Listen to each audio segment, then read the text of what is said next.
Welcome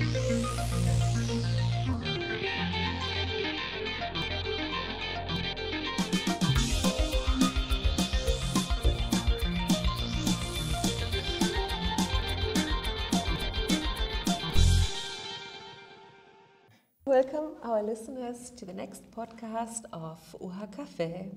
Today with our guest Patricie Glosová. Welcome, Patricie. Thank you. Hello. So Patricie was brave enough to be the first student ever of the University of Hradec Králové to go as an exchange student to South Africa and to the University of KwaZulu-Natal in particular. So today I'd like to ask Patricie about her experience and about what the challenges and what the joys had to offer on this mobility. So thanks very much for your time. First of all, let's start perhaps with what really inspired you to do this entire semester on the African continent, and specifically also to really be brave enough to go to South Africa, which is known to not be the most safe and secure country in the world. Okay, so at the time I had already had work experience in foreign country, so I always wanted to also gain study experience in some foreign country. And why on African continent? That's quite obvious since my major is African studies. So I told myself that spending at least one semester in one of the 54 African countries will be really useful for me.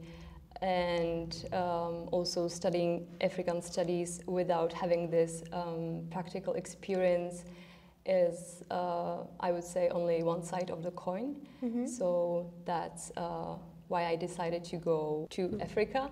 And why South Africa? Well, to be honest, at that time I didn't have any specific interest or,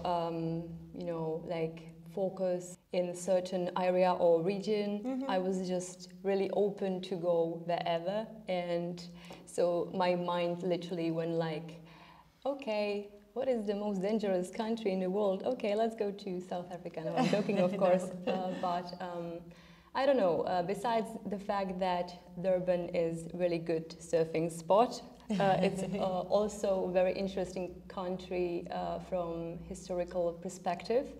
And since I'm also interested in human rights and stuff, so I told myself that having this practical experience and this opportunity to see the ongoing consequences of apartheid would be really inspiring for me. Mm-hmm, mm-hmm, so mm-hmm. Yeah, that's why. So that's really interesting what you said already now. So I'm not going to ask you the next question on my list, but I want to say, when you speak about the kind of legacies that one still experiences when being in South Africa, because here in Czech Republic we often read about, if on Czech news site, we only hear about the white genocide, or only, but there's a strong narrative of the white genocide. So yeah, that's terrible. Every time I see this title of, poor white people being bullied, I think this narrative is really, really wrong, because this black and white view is really not, how to say? Not representative. Yeah, it's really, not representative for South African reality. And I think if you don't have this, let's say, theoretical background of the history, yeah, you can easily, if you don't have any knowledge, and if you see those news and titles, you can then create your opinion based on not really representative facts. Mm-hmm, mm-hmm. And yeah, based on my experience, you could see inequalities literally on every corner there, because South Africa is one of the countries, I think it's one of the most unequal country in the world, based on Gini index, I think. Mm-hmm. And you could really see it. It wasn't just, some because I already had this knowledge, or I knew this theoretically, but you could really see it there. And based on my experience, the number of white people in the room was increasing with increase of luxury. Basically, the nicer place I was at, the more white people in the room.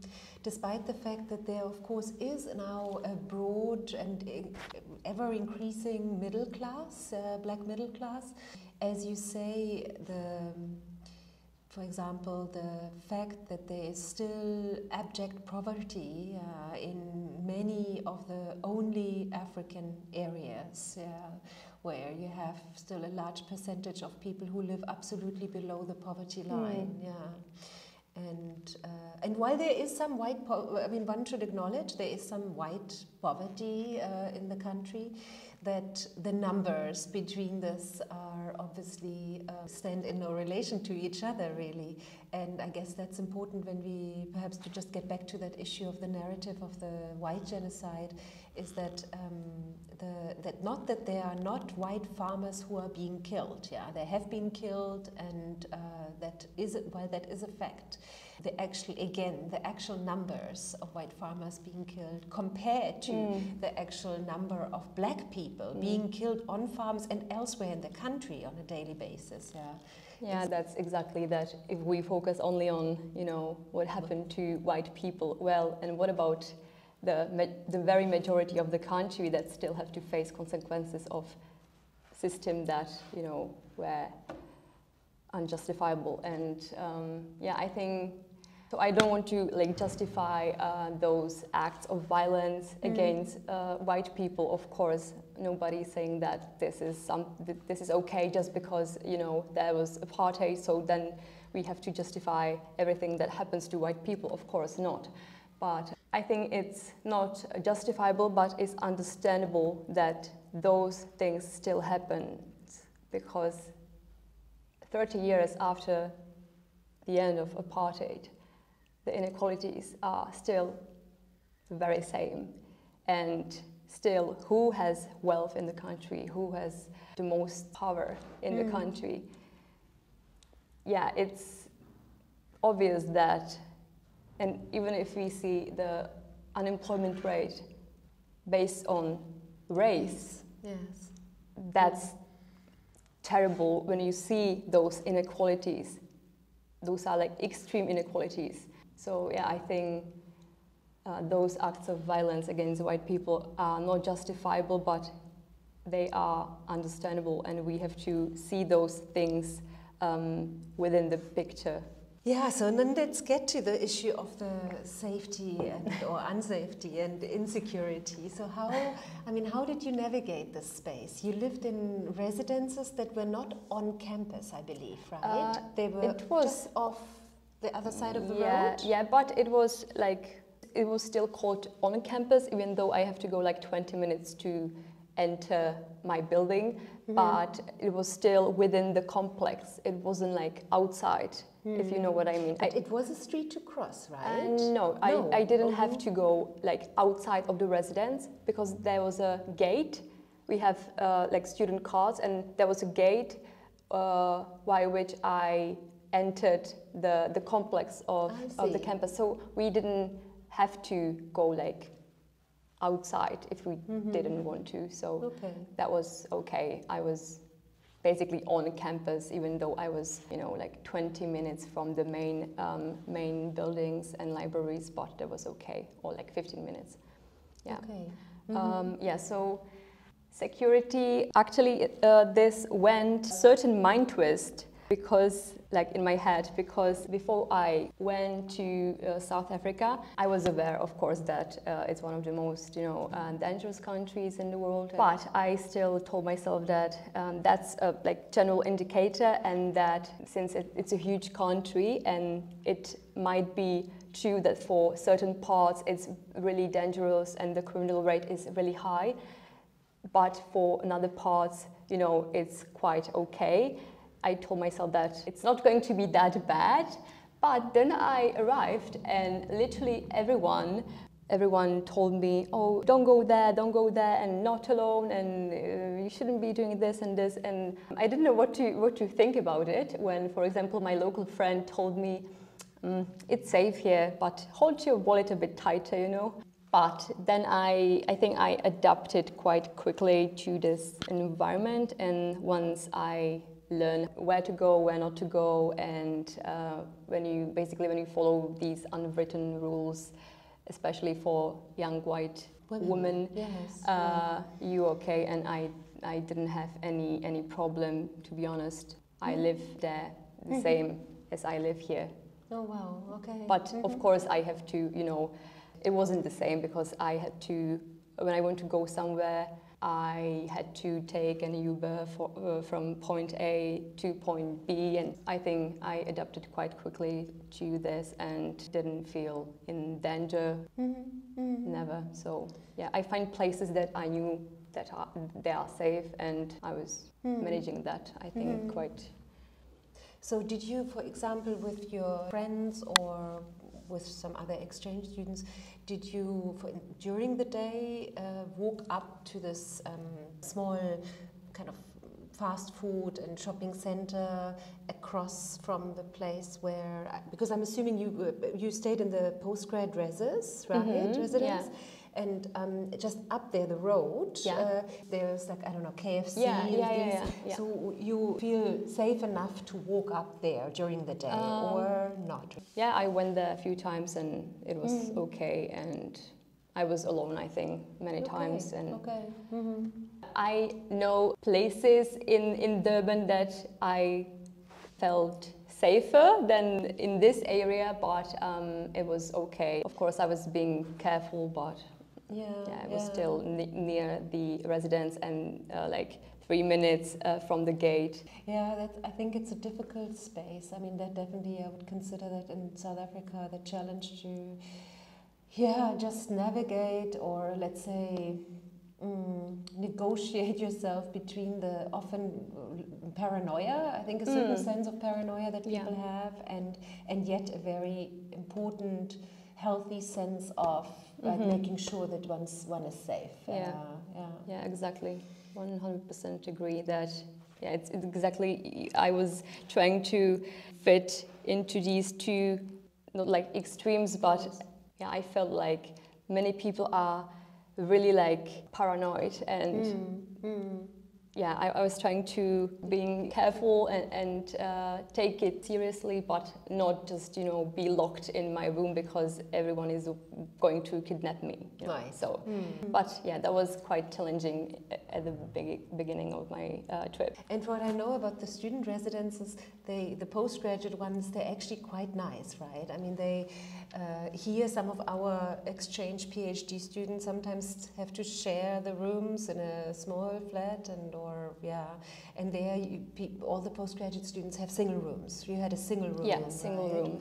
Yeah, so that was good because at least I have my own space, and the rest was okay. Like, of course, for someone like me who's used to living alone, would be always a discomfort to, even if I move to our campus or whatever place where I would have to share something. So that wasn't the problem with me going to Africa, but basically me going to or moving to some place where I have to share something, and like kitchen and bathroom. But it was okay because even the bathrooms we only shared with 3 girls, so it was okay, and the kitchen wasn't big enough for that number of students that lived there, but it was okay. Like, I managed to cook food when it's not load shedding, or when other 25 students is not cooking as well. So that was also quite challenging at the beginning because then I realized that, or my friend told me to download this app where I can see the schedule of load shedding, because I didn't know. You should actually explain to our listeners because no one knows what load shedding is. So okay. Load shedding, basically in South Africa there is a shortage of electricity, and basically once a day or sometimes twice a day. There is a load shedding, which means that you don't have access to electricity, basically. It's such an ironic term, because, I mean, if you shed the load, it would still mean that everyone gets something, but it's quite the opposite, yeah, you know. Yeah.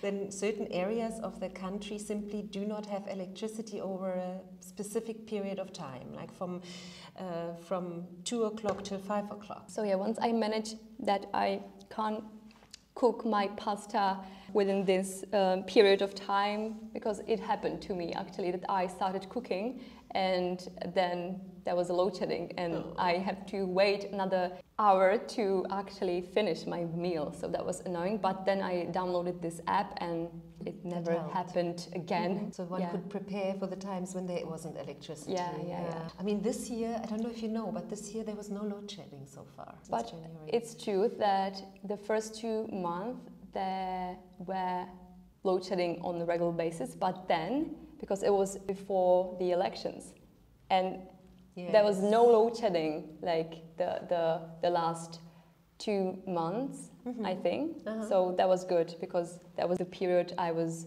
the most busy with writing assignments. So yeah, I was glad that I didn't have to watch the schedule. Yeah, I think that you spoke already now to the challenges, some of those challenges that from when we come from Europe, that also make us realize just how privileged we are in some ways. Yeah. What would you consider really the greatest challenge for you there? What you could imagine that other students would possibly also, you know, perhaps struggle with or find difficult, that one could warn people about? Well, that's a hard question, because I don't know what was the most challenging. I think most challenging issue for me was probably the fact that because I managed somehow to arrive in the middle of students' protests. And because of that, our semester, almost every master's program was postponed. Yeah. I think first almost 2 months, I think, I didn't have any like assignments or anything because the semester was postponed, which had good part and bad part, because the good part was that, you know, I didn't have like assignments, so I could adapt myself to the new environment. I could find some places, nice places, or I could go surfing or something. And I even managed to make a trip to Cape Town on Easter holidays, where I managed to poison myself from seafood, but anyway. Oh my goodness, really? Yeah. Sorry. No, it's okay, it was funny. It's a funny story right now. But the bad part was that then all the work we had to fit into this short period of time. So then I had to write all the assignments within 2 months, which was quite challenging and stressful, because, you know, then I spent almost every minute in a library writing assignments and drinking Red Bulls. I managed to finish all of it, so that was challenging. But I also spoke about the security part, but I think it's not that bad. Like after a few weeks, I didn't even realize that I'm in the most dangerous country in the world. I was just functioning there, like here. But also what was challenging, I think, is the isolation from your social bubble. But I think this is always challenging, even when you go to foreign country in Europe, or even if it's on another continent. But of course, it's especially if you go to continent and to place with completely different cultural background, it's more challenging. That's not the case just for South Africa, but I think that's in general challenging when you decide to go somewhere for extended period of time. Sounds good. We spoke already a bit about the accommodation. So how did you find the Howard College campus where our students study, especially, the students from the Philosophical Faculty would be located on Howard College. How did you experience the campus? The campus was really huge. I was lost, like first few weeks I was really like trying to find the shortest road from my rest to the building. You were at the Memorial Tower building, right? No, I was in Dennis Shepstone. Dennis Shepstone. Oh, Dennis Shepstone. Okay. No, Shepstone. It looks like a factory. It does, like a but multi-layered. I found it quite cool. I think I like that building. It feels brutalist, actually, yeah, a little bit. Yeah, I felt like in hipster factory built into a school place. You know, I was teaching there last week and I almost could not breathe because it was so hot and the aircon didn't work, and the only access to air was the door, which we kept open, but still there were 50 students in the room, and I was drenched afterwards. I was just like, I could have just as well jumped into a pool. That's how wet I was. Yeah. But I think in some rooms the air conditioning is still functional. Yeah, there was always a problem that air conditioning never worked. Because you were there as well in the summer. It got into winter then, right? When you were there. Yeah, but first two months were really hot. Humid. Yeah, humid as well. I got sunburned like the first week.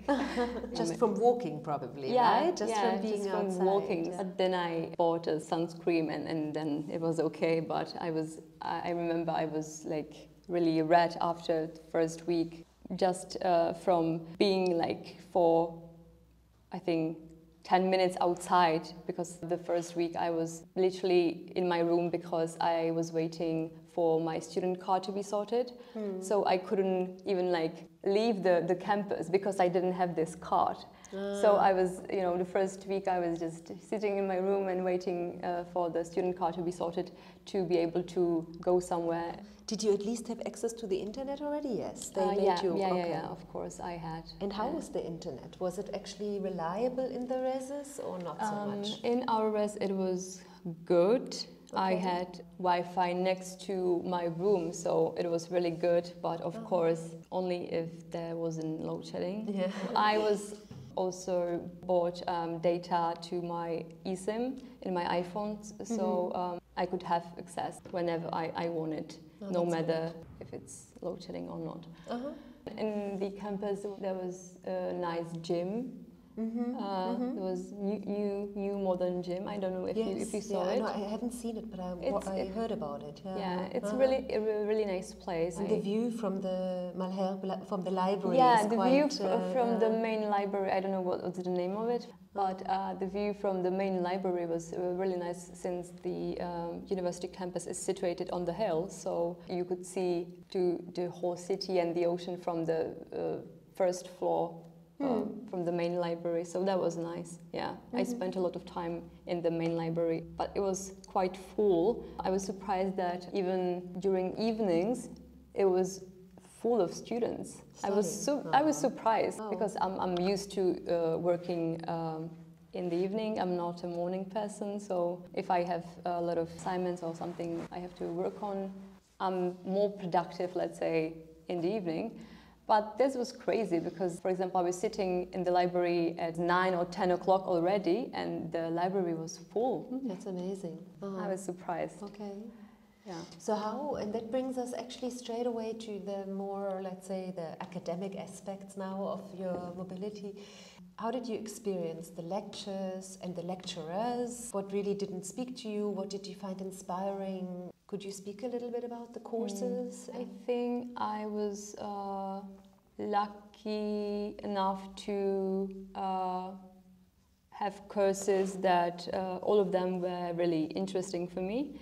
And since they don't have African studies itself, I took courses in development studies department, which basically overlaps with it, and it's connected to our major here. And it complemented my knowledge from slightly different perspective, I would say. And I had 2 courses in development studies and 1 in population studies, I think. Okay. Then I had a course that was focused on development economies, and also theoretical course that was called, I think, comparative problems and policies or something like that, and that was also really interesting. And there was a core module for them, so it was really full of theories and perspectives. It was for first-year master students that on development program.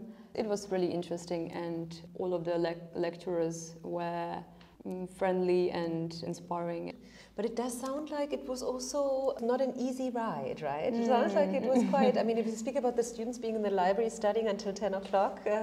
I would say that I was surprised that requirements were much higher than, for example, here.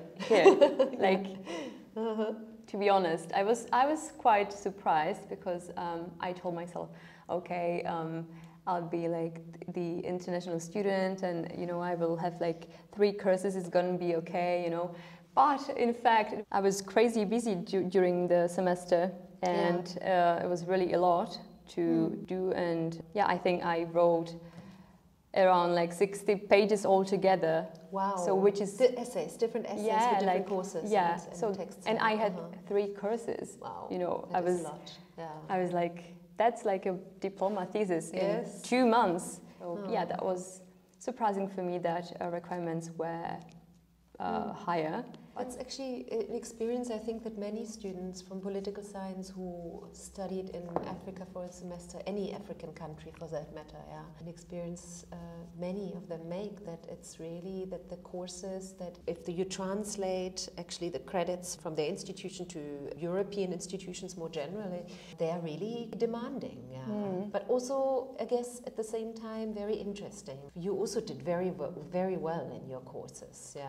But to be honest, I was glad that I finished those, assignments somehow, because it was really a lot. So at the time I didn't even care about whether if it's good or not, because I was trying my best, and I was glad that I finished what I was supposed to finish. Then I was surprised that it went well. We don't want to scare off any students about the great academic demands. So let's speak more. But I think it was also because it was fit into this short period of time because of those protests. Yes. So I think if I had to do the same requirements within the 4 months, I think I would be more chilled and I would have enough time to I'm surprised that they really postponed the studies rather than just going online for those weeks of the protest. I think that would have been a better solution. So Durban as a city. Durban is right by the sea, right? So I would hope you went down to the beach at some stage? Yeah, of course. I went to the beach quite often, I think. Because as I said, Durban is a really good surfing spot, or South Africa in general is a good surfing spot. But in Durban, compared to Cape Town, because Durban is surrounded by Indian Ocean, so it's warmer than Atlantic Ocean in Cape Town. Because I took a surfing lesson in Cape Town and I was frozen after spending 1 hour in the sea. Did you not have a wetsuit? I had, but still. But I couldn't feel my foot after the lesson. It was crazy. So in Durban it was good because the temperature of the water was higher.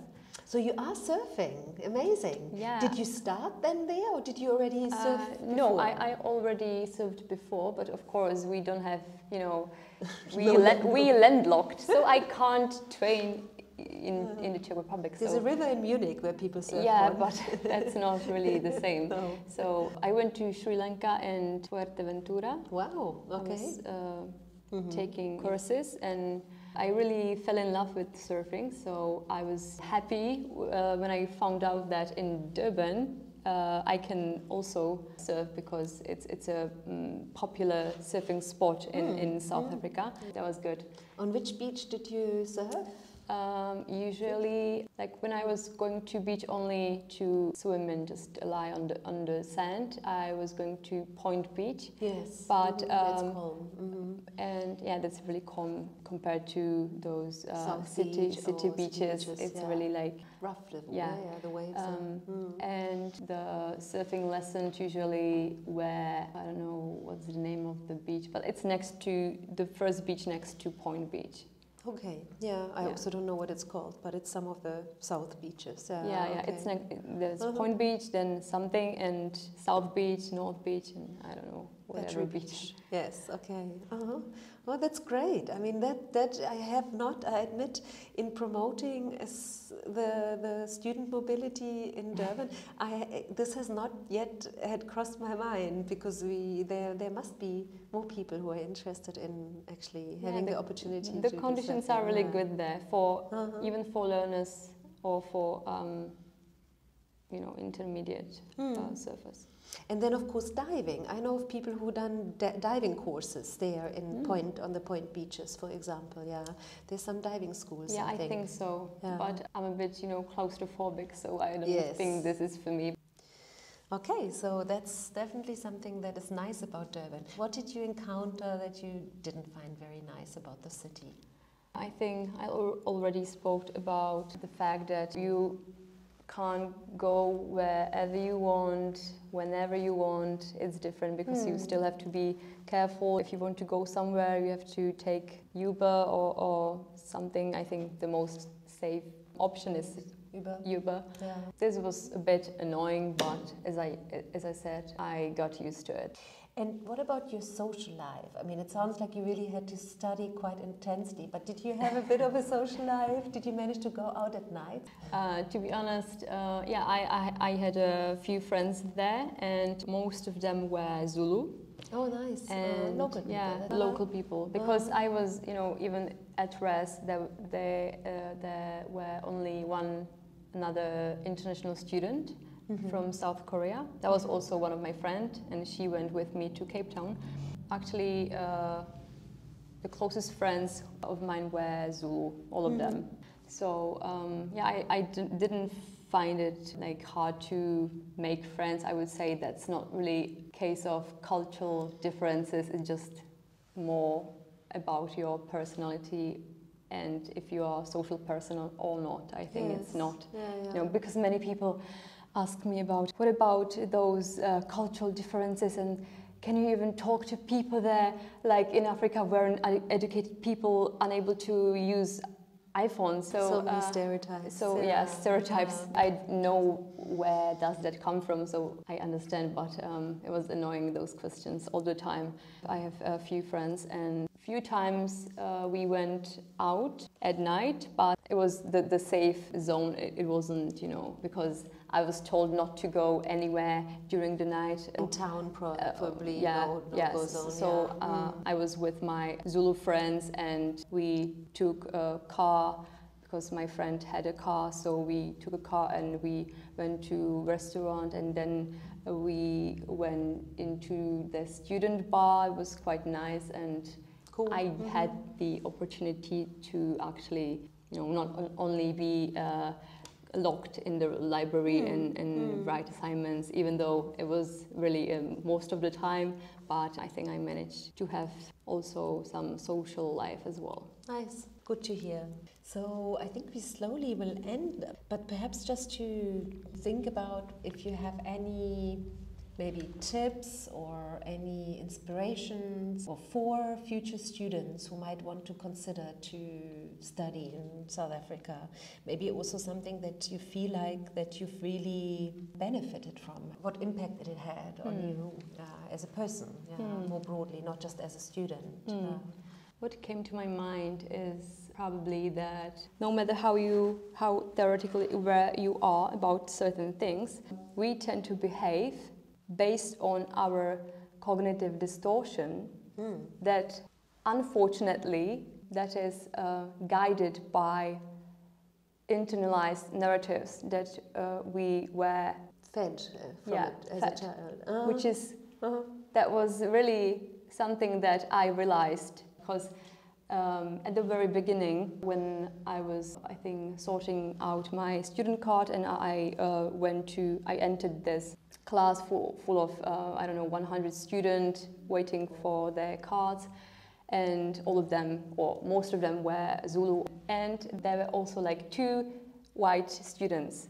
I couldn't explain myself why I feel more safe next to this white person than the black one. Yes. And I knew it's not rational, but it was just based on this cognitive distortions and those narratives that even though I'm aware of, I know does that come from. And that was crazy to realize that even though you think you are not affected by that, you are affected by that. And also I think that's connected to this, that I realized how even Eurocentric and universalistic narratives are internalized in us as well. That no matter how you think, that you think beyond the scope, that you try to be as much objective as possible, that you are the one who think outside the box and that you are the objective one, or not the objective one, but you probably know what I mean, that that no matter how open-minded you are and no matter how you think that you see the other perspectives, you have to accept the fact that you always be biased, and only through accepting that you are also social constructivists, you have to be closer to this positivist truth if you accept the fact that we all are to some extent biased because we come from a certain historical and cultural background, and no matter how much you think that you think outside the box, you are still biased. And I think many people have that problem, that they think that this applies only to other people and not them, because they are the ones who knows this and who knows all the theories, but it's not true. Right, yes, yes. I mean, in a way, Edward T. Hall already spoke about this as the cultural glasses in the 1980s, right? Like saying that it's as if we all wear glasses, but those glasses are tainted through our culture, through our upbringing, socialization. And we do understand the world around us and the people around us basically on this interpretation through the cultural glasses. But you put it very well, yeah. And I think that you're very reflective about this, because I think that, from my view of South Africa as well, that's definitely something that we can learn, as Europeans, as Czech people. It's, I think, to, for example, just take in this great diversity that the country offers, because I think that is also, I mean, of course there's lots of racism in South Africa and there's lots of... But actually, sorry, I interrupted you, because my friends were, all of them were black, and but I was actually the insider of those jokes that they made about white people with each other. It was really funny to me, because they took me like I was, their close friend, and it was really funny to me to observe this. It's not meant in this racist way, but it's just something that's there. They're making jokes about. It's not like they would go to white people and tell them, but it's just the way they speak.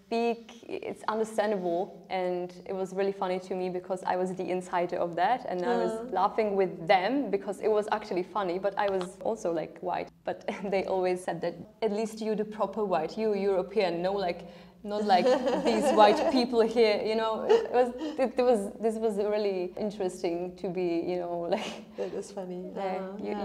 We are proper white.